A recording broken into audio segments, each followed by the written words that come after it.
just play Zane and use his stopgap immortal build, where you don't need a level 1.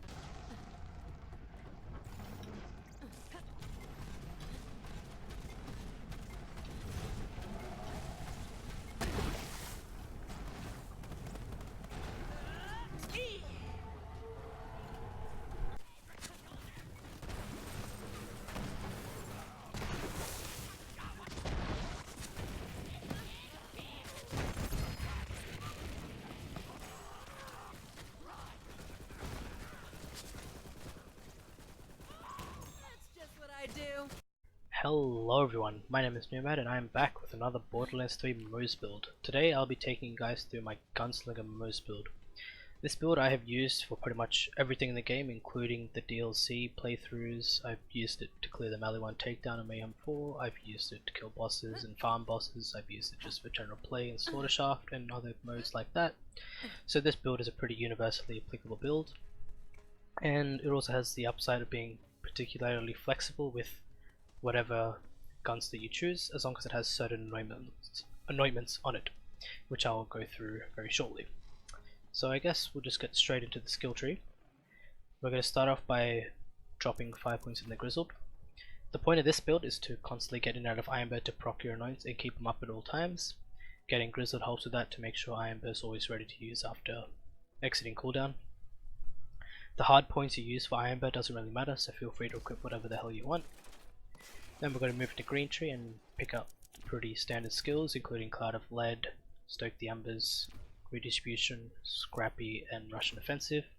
These skills I pretty much use whenever I get into Green Tree because it's a combination of utility and damage. Cloud of Lead and Redistribution help a lot with maintaining a high mag count so you don't have to reload it often. Stoke the Embers helps with DPS when you're combining that with Cloud of Lead and experimental munitions. Scrappy and Russian Offensive are both utility skills that you don't have to pick, but I'd like to because I will be self-healing, so weapon swapping will be pretty useful to have, especially in situations like the melee one takedown where there's a lot of enemies and the weapon swap speed will help a lot. Russian Offensive you can sprint and shoot at the same time, does take some getting used to, but once you start using it you'll start to see the worth in it. Of course, if you don't want to pick that you don't have to, just dump the points out of Scrappy and Russian Offensive into Scorching RPMs.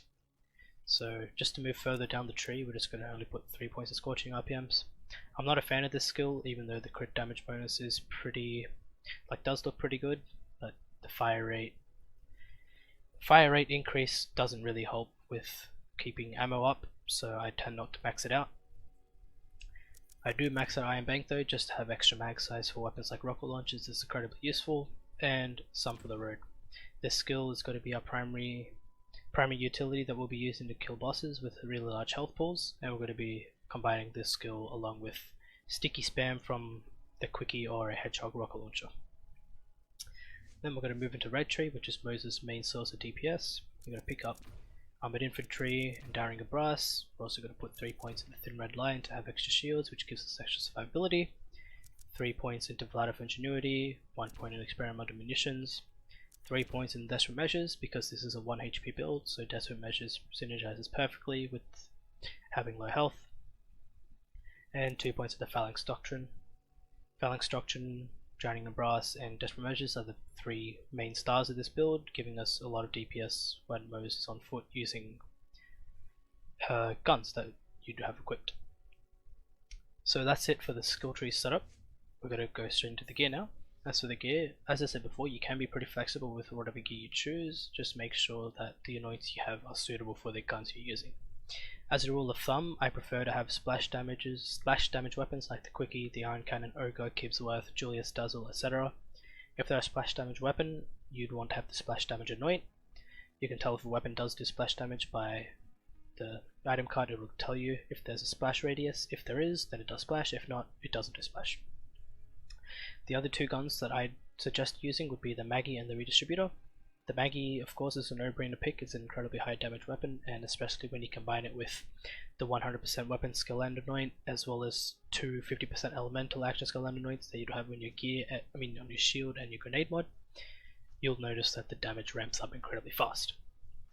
The Redistributor is also a top pick, much like the Brainstormer. which is over here. So the redistributor and brainstormer kind of share the same perk in the sense that when you shoot an enemy with a redistributor, it'll arc towards nearby enemies, and these chains that happen between these enemies cause more gun damage to happen. The more enemies you chain to, the more damage you'll be doing. Combine that with the weapon damage annoyant as well as the 2 extra skill and elemental annoyance, you'll be noticing that you'll be doing a lot of damage. So these 2 guns will be used for mobbing primarily, and the final 2 slots you would reserve for bossing weapons. I prefer to use the quickie. It's a no-brainer pick, especially for Moze, and using the Sum for the Road skill, which gives you infinite ammo for 5 seconds after exiting Iron Bear. That synergizes incredibly well with this Torg rocket launcher, as they have access to a sticky mode that when you stick enemies with them, it does more damage. So with infinite ammo spam, you can stick on a lot of these pellets and reload, and you'll be doing incredible damage to a boss. You can delete health bars incredibly quickly, and I'll show you a clip of this on Gravewood so you can see how strong it is. Moving on from that, we're also using an iron cannon. This gun came out with the DLC, and it's an incredibly powerful weapon, and I'd go as far to say that this is the most powerful gun in the game right now. Combine that with a shock element and the transformer, you're basically invincible. You just shoot the floor once and your shield is completely full again. And once again, because it is a splash weapon, you'd want the 120% increased splash damage. So moving on from that, we have the transformer shield. I'd say that this is the best in slot for this build in particular. You can also use any other shield you want, but you do want to make sure that you have an elemental extra skill and annoyed. This is because elements play a very big factor, especially in Mayhem 4, where enemies are quite tanky, so you want to make sure that your damage is being boosted as much as possible, and these elemental extra skill and annoyeds help a lot.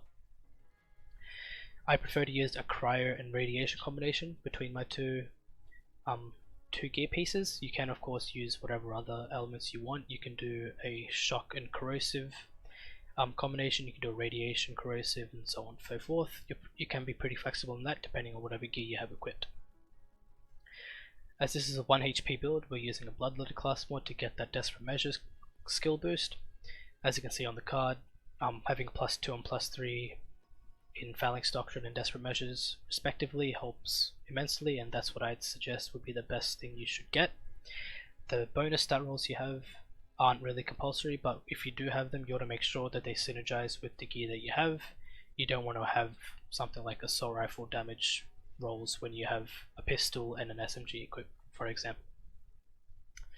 But I do swap out gear pretty regularly, so it doesn't really matter for these stat rolls. Weapon damage is a pretty generic stat roll to have and benefits builds a lot. Because I'm doing a lot of cryo damage in terms of my redistributor and the cryo damage from my transformer, I'm using an Icebreaker Deathless. You can of course use any other prefix Deathless you want. You can use a Snowdrift Deathless, you can use a Flesh Milk Deathless. Of course that all depends on whether you prefer a certain playstyle like sliding around and constantly moving, or if you're using a lot of corrosive damage, a Flesh Melted Deathless would be your best bet. But because this is a 1 HP build, Deathless Relic is compulsory basically. The stat rolls once again helps with your damage. As long as it synergizes what you have, it doesn't really matter what the stat rolls are. So that's about it for the build, and I will see you guys later.